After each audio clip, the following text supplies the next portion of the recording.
스승의 주일에 주시는 하나님 말씀은 신약 성경 중에 요한복음 13장 12절에서 18절의 말씀입니다. 신약 성경 170면이 되겠습니다. 신약 성경 170면 요한복음 13장 12절에서 18절 말씀 봉독할 때 살아계신 주님의 음성을 들으실 수 있기를 바랍니다. 그들의 발을 씻으신 후에 옷을 입으시고 다시 앉아 그들에게 이르시되 내가 너희에게 행한 것을 너희가 아느냐. 너희가 나를 선생이라 또는 주라 하니 너희 말이 옳도다. 내가 그러하다. 내가 주와 또는 선생이 되어 너희 발을 씻었으니 너희도 서로 발을 씻어주는 것이 옳으니라. 내가 너희에게 행한 것 같이 너희도 행하게 하려고 본을 보였노라.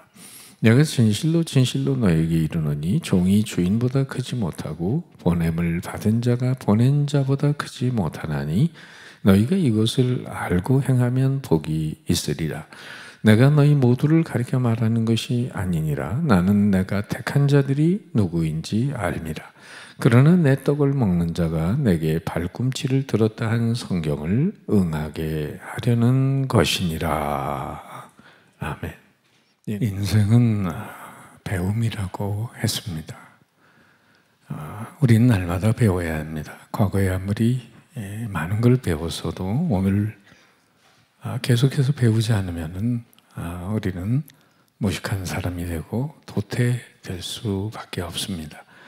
오늘의 새로운 지식을 얻지 않으면 따라갈 수 없는 거죠.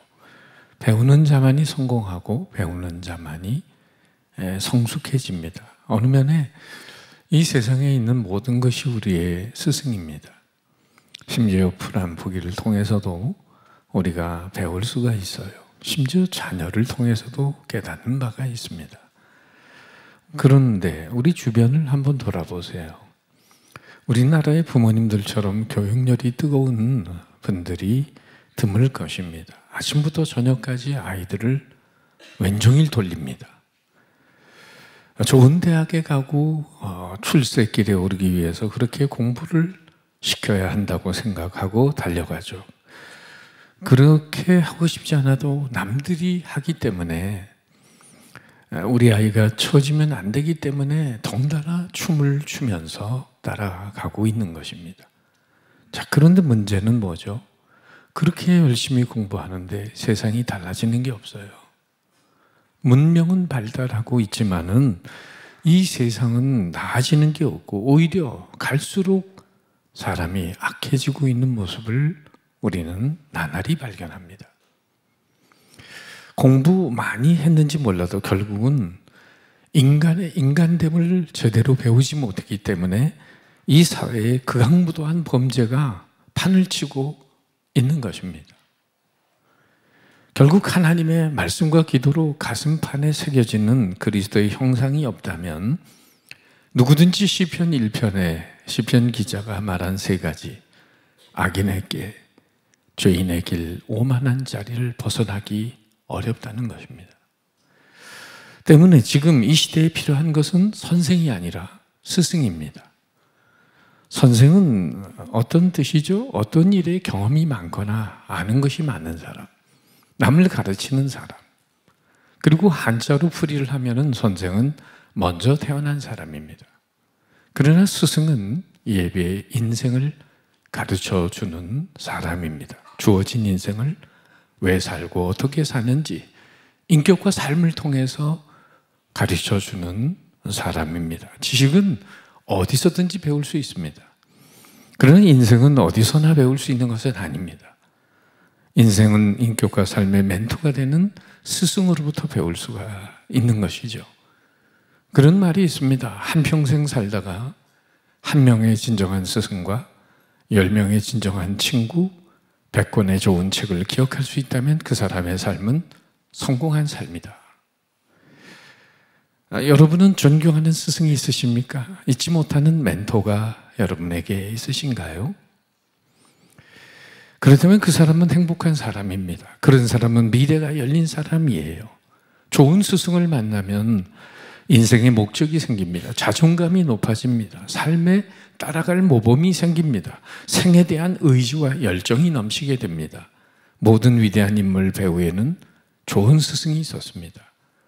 철학자 플라톤 뒤에는 소크라테스가 있었습니다. 헬렌 켈러 뒤에는 셜리반이라는 선생님이 있었어요. 이순신 장군 뒤에는 허준 뒤에는 유이태라는 스승이 있었어요. 성경에 보면 여호수아 뒤에는 모세가 있었고, 다윗 뒤에는 사무엘 선지자가 있었고, 엘리사 뒤에는 엘리야라는 선지자가 있었습니다. 이것은 뭘 말해줍니까? 누구든 위대한 그리스도인을 한번 만나고 난 다음에야 위대한 그리스도인이 될 수 있다는 것입니다. 인생에 그러한 좋은 영향력을 미치는 중요한 사람을 중요한 타자, 영어로 significant other라고 부릅니다. 그리스도인의 입장에서 보면 일생을 살아가면서 우리는 5분의 선생님을 만나게 됩니다. 가장 먼저 태어나면서 만나는 스승은 부모님이죠. 그리고 두 번째, 교회에서 만나는 주일학교 선생님 또는 순장, 지역장, 그리고 영적인 지도자 목사님이 계십니다. 그리고 셋째는 학교에서 만나는 학교 선생님입니다. 네 번째는 사회에서 만나는 사회 선생님이에요. 그리고 5번째는 우리의 영원의 스승 되시는 예수님이십니다. 오늘 읽은 요한복음 13장은 예수님이 십자가 사건을 하루 앞에 두고 제자들과 마지막 최후의 만찬을 하시면서 교훈하신 말씀입니다. 예수님은 말씀으로 오셨어요. 예수님 행동 하나하나가 다 말씀이셨습니다. 특별히 마지막 밤에 행해진 이 성만찬과 세족식, 이것은 소중한 계시적인 의미가 있었습니다.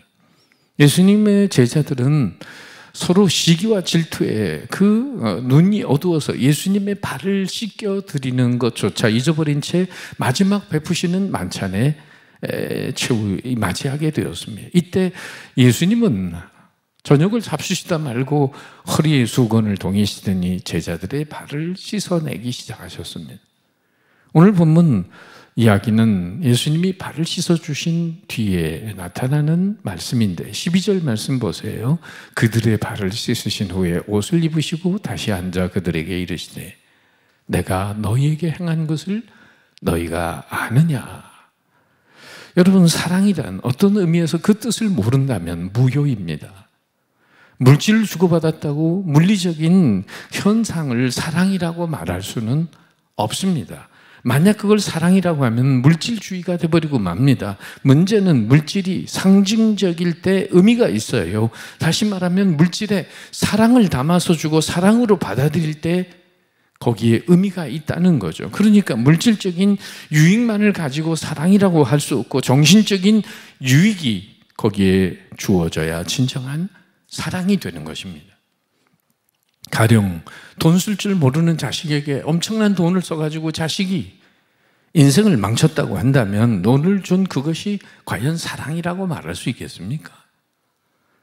주었다고 결코 사랑이 아니에요. 문제는 받는 자가 그 물질 속에 담겨진 의미를 받고 소화할 수 있어야만 비로소 사랑의 의미가 있어지는 것이죠. 사랑을 알아야 하고 깨달아야 합니다. 주는 사람이나 받는 사람이나 함께 알아야 하는 거죠. 그래서 모든 육체적인, 물리적인, 구체적인 사건들이 상징적인 의미의 내포가 있을 때 바로 그 의미가 새롭게 태어나게 되는 것입니다. 그런 의미에서 오늘 예수님은 제자들에게 묻고 계십니다. 너희가 내가 행한 것을 아느냐고. 모르는 줄 알고 계시지만은 다소라도 알기를 원하시며 서서히 알기를 원하는 마음으로 말씀하세요. 십자가 사건을 앞에 두고 제자들의 발 씻기는 그 의미를 너희들이 알고 있느냐라고 물으시는 건데, 진정 그 모습에서 위대한 스승으로 오신 주님의 모습을 우리는 몇 가지로 발견할 수 있습니다. 첫째는 14절 말씀 같이 읽어보죠. 시작. 내가 주와 또는 선생이 되어 너희 발을 씻겼으니 너희도 서로 발을 씻어주는 것이 옳으니라. 세족식, 즉 발을 씻어주시는 예수님의 모습을 통해 우린 첫 번째, 예수님은 철저히 섬기는 자로 오신 스승이셨음을 깨닫게 됩니다. 이 같은 예수님의 모습은 당시에 자칭 선생이라고 하는 바리새인들, 서기관들의 모습과는 너무나 대조적이셨습니다. 우린 조금만 높은 위치에 올라가면 대접받으려고 하는 경향이 있습니다. 마태복음 23장 3절 이하에 보면 당시에 잔치의 상석에 앉고 회당의 상좌에 앉고 시장에서 문안받는 것을 좋아했던 바리새인들 위선을 지적하시면서 주님은 이렇게 제자들에게 말씀하셨습니다. 시장에서 문안받는 것과 사람에게 랍비라 칭함을 받는 것을 좋아하느니라. 그러나 너희는 랍비라 칭함을 받지 말라. 너희 선생은 하나요, 너희는 다 형제니라. 밑에 있는 말씀 같이 읽어볼까요? 시작. 너희 중에 큰 자는 너희를 섬기는 자가 되어야 하리라. 누구든지 자기를 높이는 자는 낮아지고 누구든지 자기를 낮추는 자는 높아지리라. 지금 고인이 된 테레사 수녀를 가까이 했던 사람마다 그녀의 순결한 인격에 많은 감동을 받았답니다. 시기심이나 질투심 없이 살아가는 그 모습이 주변의 사람들에게 경이로운 마음까지 주었다는 거예요. 하루는 수년인가 일하던 어떤 사람이 한 어린아이의 상처의 고름을 짜고 있던 테레사 수녀에게 물었습니다. 수녀님, 당신은 그렇게 높은 자리에서 편안하게 사는 사람들이 부럽지도 않으세요? 그냥 이런 생활에 만족하세요? 라고 물었을 때 테레사 수녀는 이렇게 대답을 했답니다. 허리를 높이고 섬기는 사람에게는 위를 쳐다볼 시간이 없답니다. 천국의 백성된 우리에게 섬기는 자의 모습은 위대한 삶의 표상입니다.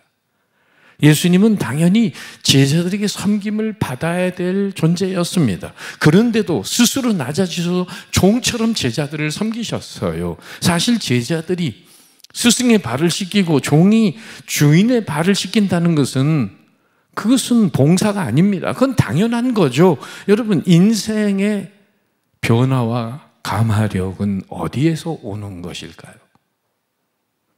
이치와 논리를 따지는 사랑을 논해서는 안 됩니다. 사랑은 때로 논리를 무시하고 초월합니다. 아랫사람, 윗사람 그렇게 가리는 일반적인 질서가 아닌 또 다른 질서가 하나님 나라에 존재합니다. 종이 주인의 발을 씻기는 것은 율법이요, 주인이 종의 발을 씻기는 것은 은혜라고 하는 것입니다. 섬겨야 할 자가 마땅히 섬기는 것은 공로라고 하거나 선행이라고 말하지 않아요. 예수님은 섬김에 대해서 자신에 대해 이렇게 말씀하셨어요. 마태복음 20장 28절입니다. 인자가 온 것은 섬김을 받으려 함이 아니라 도리어 섬기려 하고 자기 목숨을 많은 사람의 대속물로 주려 함이니라. 예수님은 섬기기에 오셨다고 말씀하십니다. 이 섬김의 뜻은 당연히 섬김을 받을 자가 낮추어서 섬긴다는 뜻입니다. 당연히 섬김을 받아야 할 자가 스스로 허리를 굽혀 종의 발을 씻기는 것이, 여기에 참된 섬김이 있다고 말씀하고 계십니다. 예수님께서도 친히 제자들의 발을 씻기시며 이것을 너희도 알고 행하면 복이 있다라고 말씀하세요. 여러분, 전문적인 권위보다 더 높은 권위는 희생적인 권위입니다. 전문적인 권위보다 더 높은 권위는 희생적인 권위예요. 우리의 어머니들의 그 권위가 높은 이유는 우리를 위해 한없이 희생하셨기 때문이죠. 희생의 권위를 인정하기 전까지는 어떤 말을 해도 가슴이 열리지 않는 것입니다.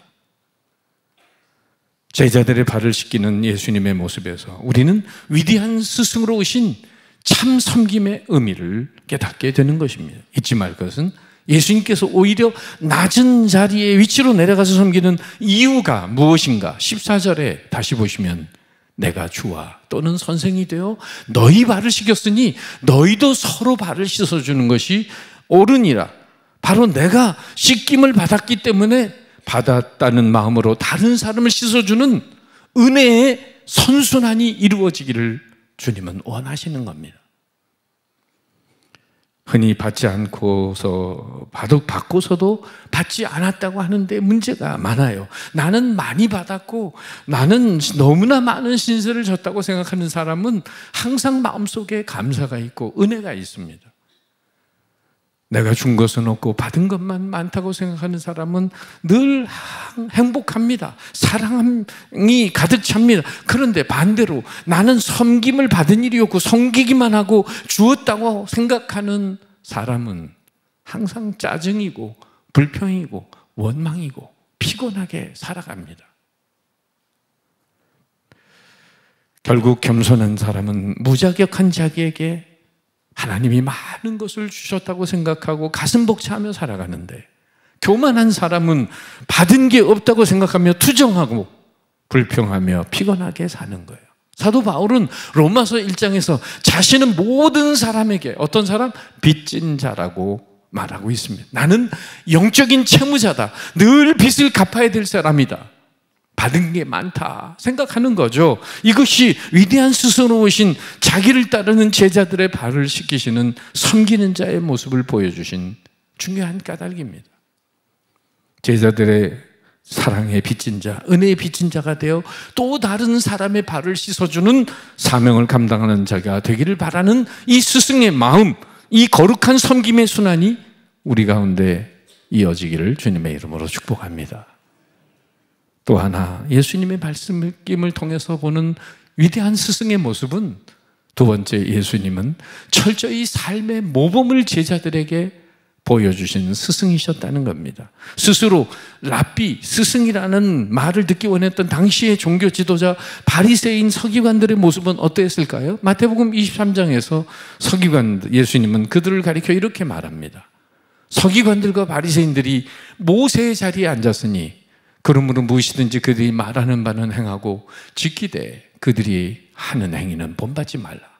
그들은 말만 하고 행하지 아니하며 또 무거운 짐을 묶어 사람의 어깨에 지우되 자기는 이것을 손가락으로도 움직이리 하지 아니하며, 한 손가락으로도 움직이지 않는 말만 하는 그런 위선자들이라고 지적하셨습니다. 어느 겁이 많은 집사님 집에 새벽에 도둑이 들었습니다. 부인이 여보 밖에 소리가 나, 도둑이 들었나 봐. 겁이 많은 남편 집사님 안으로 이불 속으로 더 파고들면서 자식 방에 들어오기만 해봐라.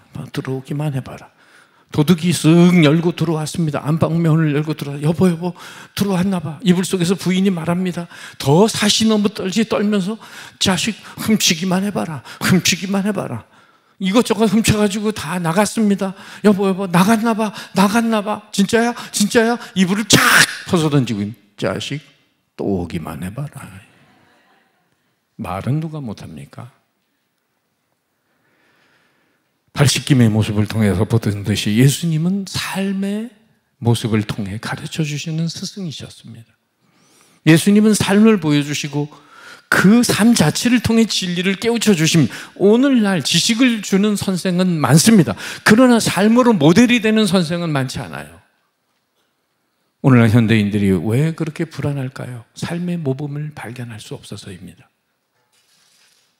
14절 15절, 내가 주와 또는 선생이 되어 너희 발을 씻었으니 너희도 서로 발을 씻어주는 것이 옳은 일, 내가 너희에게 행한 것 같이 너희도 행하게 하려 하여 본을 보였노라. 좋은 스승은 나를 본받으라고 말할 수 있는 분들입니다. 예수님이기 때문에 그렇게 말하는 게 아니에요. 사도 바울도 나를 본받는 자가 되라고 고린도 성도들에게 이렇게 말하죠. 내가 그리스도를 본받는 자 된 것 같이 너희는 나를 본받는 자가 되라. 교육에는 지식을 전하는 논리적인 교육이 있고 가슴을 울리게 하는 정서적인 교육이 있는데 반해 여러분, 가장 효과적이고 무서운 교육이 무엇인지 아세요? 그것이 바로 무의식 중에 가르치고 무의식 중에 배우는 거예요. 행동의 본을 따라가는 것, 이게 무서운 겁니다. 그 애들 앞에 냉수도 못 마신다는 게 그 말이에요. 우리의 가슴 깊이 이것은 뿌리 박혀서 우리의 운명을 주장할 수 있습니다. 그래서 예수님은 행동으로 본을 보이시는 위대한 스승이셨습니다. 현대인 중에 몇 명이나 과연 나를 본받으라고 말할 수 있는 사람이 있을까요? 오늘 자신의 삶에 늘 불만족하고 불평하고 짜증내는 사람에게는 결코 이런 고백이 있을 수 없습니다. 교통사고로 입원한 어떤 남자가 한참 만에 깨어나면서 예쁜 간호사가 옆에 서 있는 걸 보더니 여기가 천국이죠. 여기가 천국이죠. 그랬더니 옆에 부인이 서 있는 줄 모르고 그런 말을 했는데 부인이 천국은 무슨 천국? 이 바보 같은 남자야. 덩 떨어진 양반아, 빨리 정신 차려. 그러니까 그 사내가 누워가지고는 하는 말이 그러면 그렇지, 여기가 천국이면 내 마누라가 있을 리가 없지. 이런 사람은 가정 안에서 무슨 기쁨이나 감사나 만족이 없이 살았다는 얘기가 되잖아요. 그런 사람이 어떻게 나를 본받으라고 말할 수 있겠어요?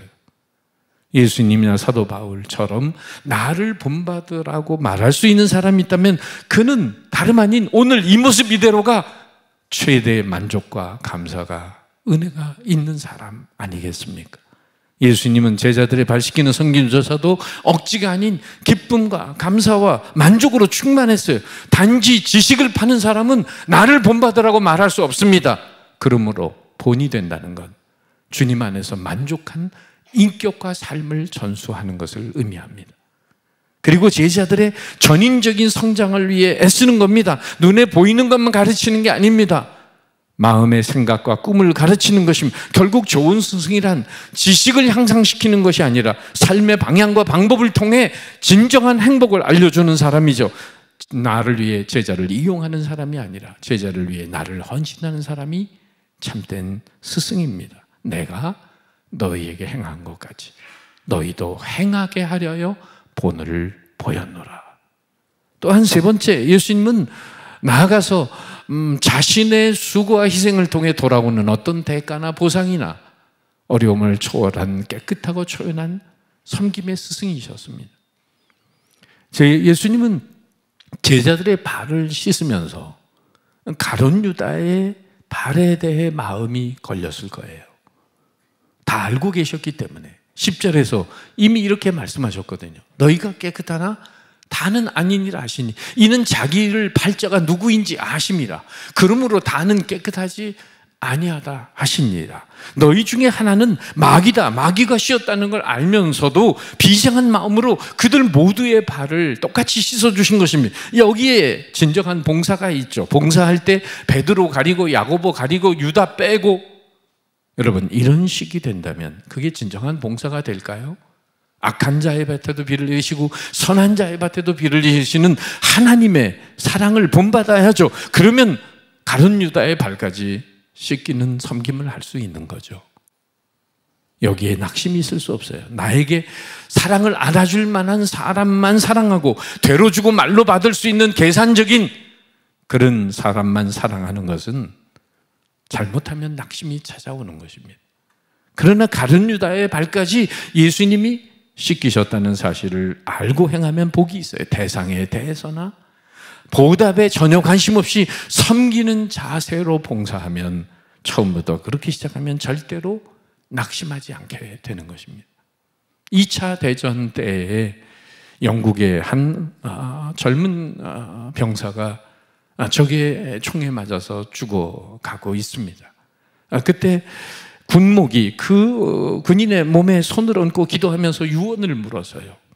그럴 때 그 청년은 어머니에게 전해주세요. 이 아들이 고통 없이 죽어갔다고.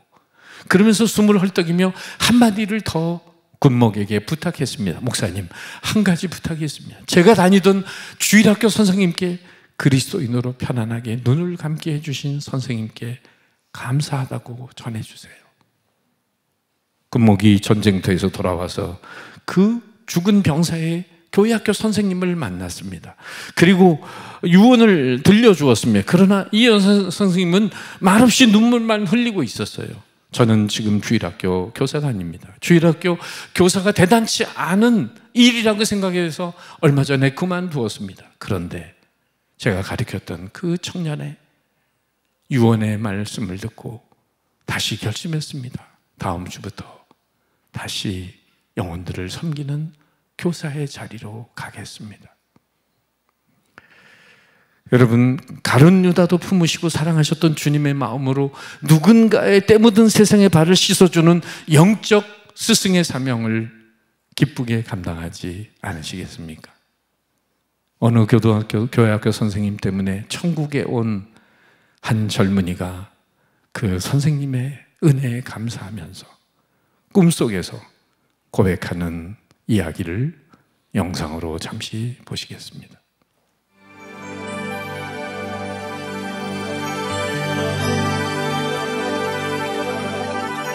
Dreamed I went to heaven and you were there with me. We walked upon the streets of gold beside the crystal sea. We heard the angels singing and someone called your name. We turned and saw this young man and he was smiling as he came. And he said, friend, you may not know me now. And then he said, but wait. You used to teach my Sunday school when I was only 8. And every week you would say a prayer before the class would start. And one day when you said that prayer, I asked Jesus in my heart. Thank you for giving to the Lord. I am a life that was changed. Thank you for giving to the Lord. I am so glad you gave. Then another man stood before you and said, remember the time a missionary came to your church and his pictures made you cry. You didn't have much money, but you gave it anyway. Jesus took the gift you gave, and that's why I'm here today. Thank you for giving to the Lord. I am a life that was changed. Thank you for giving to the Lord. I am so glad you gave. 그리고 한 가지 더, 위대한 스승으로 오신 예수님은 주어진 사명을 통해 오직 하나님의 뜻만을 이루어 가시는 스승이셨습니다. 18절 말씀에 내가 너희 모두를 가리켜 말하는 것이 아니라 나는 내가 택한 자들이 누구인지를 암이라. 그러나 내 떡을 먹는 자가 내게 발꿈치를 들었다 하는 성경을 응하게 하려는 것입니다. 성경을 응한다는 말이 무엇입니까? 성경, 예수님께서는 가룟 유다에 대한 성경적인 해석을 가지셨다는 거예요. 겟세마네 동산에서 내려오시다가 체포당하실 때 주님은 이런 말씀하셨죠. 아버지께서 주신 잔을 내가 마시지 않겠느냐. 또 베드로는 마태복음 26장에서 예수님을 잡으러 온 그 군병들의 중에 말고의 귀를 떨어뜨릴 때 주님은 이런 말씀을 하셨습니다. 너는 내가 내 아버지께 구하여 지금 12군단 더 되는 천사를 보내시게 할 수는 없는 줄 아느냐. 내가 만일 그렇게 하면 이런 일이 있으리라 한 성경이 어떻게 이루어지겠느냐 하시더라. 우리는 성서적인 해답을 가지고 있어야 합니다. 내가 하는 봉사, 선교, 어떤 것이든 어떤 말씀에 의해서 내가 그것을 하고 있을 때 여러분 무슨 일이 도중에 있어도 낙심하지 않는다는 거예요. 다시 말하면 예수님은 가룟 유다의 배신 속에 들어있는 하나님의 뜻을 알고 계셨습니다. 그러므로 그를 불쌍히 여겨 차라리 태어나지 않았으면 좋을 뻔했다고 말씀하셨습니다. 하나님의 말씀 속에서 사건을 풀이하고 모순 속에서도 하나님의 큰 뜻이 이루어지는 것을 알고 계셨습니다. 그래서 주님은 가룟 유다가 자기를 배반해도 3년 동안이나 가르치며 그렇게 정성을 쏟은 제자 중에 한 명이 자기를 배반해도 낙심하지 않으셨고 오히려 배반자를 불쌍히 여기시며 그의 발을 닦아 주셨던 것이죠. 오늘도 영혼을 섬기는 봉사하다가 어려운 일을 당해도 끝까지 주님을 말씀을 붙들고 행하면 낙심하지 않는 줄 믿습니다. 사랑하는 여러분, 스승으로 제자들의 발길을 씻는 모습에서 우리는 위대한 스승이신 예수님을 다시금 바라봅니다. 우리도 주님의 십자가의 보혈에 씻김을 받은 자로서 말씀과 중보기도와 사랑의 섬김으로 그 누군가에게 위대한 스승과 멘토의 삶을 살고 싶지 않으십니까? 주님처럼 영혼을 위한 섬김을 실천할 때 우리는 물도원 하인들만 하는 그 감격과 하나님의 진리를 가슴 깊이 깨닫는 축복을 누리게 될 줄 믿습니다. 너무나 받은 것이 많기에 거저 받았으니 우린 거저 줘야 합니다. 보상과 대가를 초월한 말없는 섬김이 있어질 때 우리는 낙심하지 않을 수 있어요. 나아가서 악인과 모순을 극복하는 초월한 믿음을 가져야 합니다. 성서적으로 해석을 얻고 모순을 넘어서는 믿음을 가질 때 우리는 주님처럼 구원의 역사를 이루어 갈 수 있는 것이죠. 그래서 주님은 17절에 이렇게 말씀하십니다.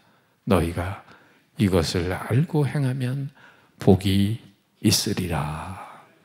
기도하겠습니다.